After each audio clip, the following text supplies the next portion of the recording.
Budget میں مختص کیا جاتا ہے، تعلیم پہ ہمارے یہاں بجٹ بہت کم کیا جاتا ہے، ایسا کیوں؟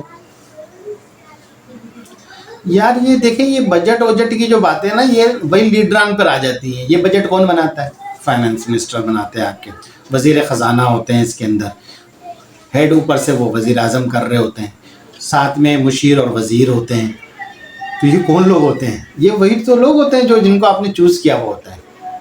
اب آپ ان سے کہہ رہے ہیں وہ پیسے نہیں دے رہا، تو آپ نے ووٹ کیوں دیا تو ان کو؟ میں آپ سے کہہ تو رہا ہوں کہ بھائی یہ کوئی آسمان سے تو نہیں اترتی نا، یہ مخلوق جو بجٹ بناتی ہے، جو آپ کے کو فنڈ ڈیلیور کرتی ہے، سپلائی کرتی ہے، کرنا چاہیے ان کو. تو یہ تو آپ کے ہی لوگ ہوتے ہیں نا یار. مطلب آپ اپنے ہی لوگوں سے شکایت کر رہے ہیں. یا تو پھر وہ آپ کے اپنے نہیں ہیں، یا پھر آپ نے اپنا سمجھنے میں غلطی کوئی کر دی ہے. تو یہی میں آپ سے عرض کر رہا ہوں کہ پبلک یا انڈیویجول یا کوئی بھی شخص یا معاشرے کا ہر فرد کو چاہیے کہ وہ سوچے کہ اس کی بھی کچھ ذمہ داری ہے، کیا وہ ادا کر رہا ہے. ایک انڈیویجول، میں اپنی ذمہ داری فرض کریں، میں ایک ٹیچر ہوں، یا میں ایک ڈاکٹر ہوں، یا ایک آفس ورکر ہوں، یا لیبر ہوں. میں اپنی ذمہ داری، اپنی ڈیوٹی صحیح سے نہیں کرتا، اپنی ذمہ داری میں صحیح سے ادا نہیں کر رہا. میرے اوپر کچھ گھریلو ذمہ داریاں ہیں، کچھ باہر کی ذمہ داریاں ہیں، وہ میں جس طریقے سے جس نہج پر اور کرنا چاہیے وہ میں نہیں کر رہا پراپرلی. لیکن میں اپنے لیڈروں سے چاہ رہا ہوں کہ وہ مطلب جو ہے نا اپنی ذمہ داری پوری کریں. یار ایک تو یہ ڈیمانڈ ہی فضول ہے. ڈیمانڈ یعنی ایک چور یہ کہہ رہا ہے دوسرے چور سے کہ تم چوری چھوڑ دو، یہ بری بات ہے. باقی اللہ مالک، اللہ خیر کرے انشاءاللہ تعالی.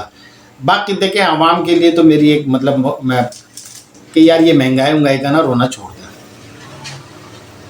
ٹھیک ہے، کام کریں.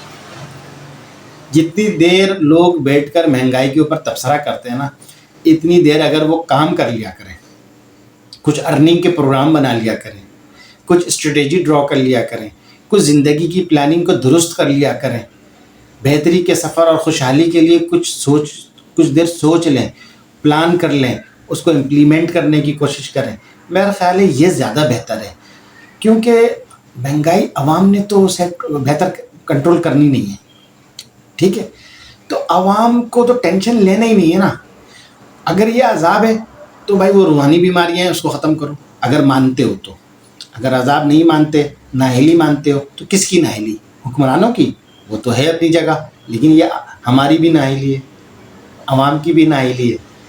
تو ہم حکمرانوں کے یا کسی بھی شخص کی نااہلی پہ تبصرہ کے بجائے آل ٹائم تبصرہ، کبھی کبھار بات کر لینا الگ چیز ہوتی ہے.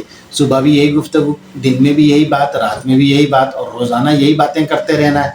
لیکن اس سے کچھ سیکھنا نہیں ہے، کچھ نصیحت حاصل نہیں کرنی ہے، کوئی آپ کو امپروو نہیں ہونا ہے، اپنے اندر کوئی بہتری نہیں لانی ہے، تو بھائی کوئی چینج نہیں ہونے والا. ارننگ کیپیسٹی کو بڑھانے کے لیے، بہتری لانے کے لیے نا آپ وہ کام کریں جو آپ کر سکتے ہو. مہنگائی کو آپ سوچ رہے ہیں کہ آپ احتجاج کر کے یا مطلب اس کو روزانہ اس کی ٹینشن لے کر جو ہے نا آپ اس کو کنٹرول کر لیں گے، تو ایسا کچھ ہونے والا نہیں ہے. تو جو کرنے کے کام ہے وہ کیے جائیں. باقی کام پر جو ہے نا مہنگائی پہ میرا خیال ہے ہفتے میں 5 منٹ بات کر لینی چاہیے، کوئی حل نہیں، لیکن 5 منٹ سے زیادہ اس کو ٹائم نہیں دینا چاہیے. باقی ریمیننگ ٹائم جو ہے نا وہ اپنے کام کو دینا چاہیے. تو زندگی میں کام کو ڈھونڈیں. کام بہت ہے، کام کرنے والے نہیں ہیں، کام بہت ہے. میں آپ سے کہہ رہا ہوں نا، ریحان اللہ والے کو سنیں اور آزاد چائے والے کو سنیں.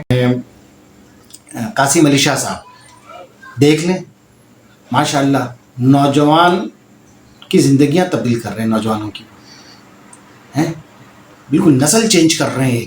ایک نئی مطلب ایک کیا موٹیویٹر ہیں. تو آپ موٹیویشنل اسپیکر ہیں وہ. اور بھی بہت کچھ ہیں، مطلب وہ تو استادوں کے استاد مطلب ٹائپ کے ہیں. تو آپ ان کو سنیں، قاسم علی شاہ صاحب کو سن لیں. تو ان کو سنیں، آپ کی نا کچھ دماغ کی رگیں کھلیں گی، آپ کی سوچ کی ڈائریکشن شاید کہ کچھ تبدیل اور بہتر ہو جائے، آپ کچھ بہتر سوچ سکیں، اور ان فضول چکروں سے اور فضول باتوں سے آپ کو خلاصی مل سکے. یہی آپ کے مسئلے کا حل ہے، یہی عوام کے مسئلے کا حل ہے. کام پر آئے، باتوں سے باہر نکلے. بہت باتیں ہو گئیں، 75 سال سے باتیں ہو رہی ہیں، پچھلی نسل باتیں کر کے قبروں میں جا چکی. ہم میں سے کتنے لوگ جا چکے ہیں, ہماری باری ہے آگے, اس کے بعد آگے والوں کی باری ہے. سب قبروں پہ چلتے چلے جاؤ گے بھائی, کوئی چلتی تبدیلی آنے والی نہیں. اس طرح محنت کرو ایمانداری کے ساتھ, دیانتداری کے ساتھ, زندگی کے سارے کام جو عین اسلامی اصولوں کے مطابق کرو, اس کے مطابق زندگی گزارو. کاشف مجید کو سنیں.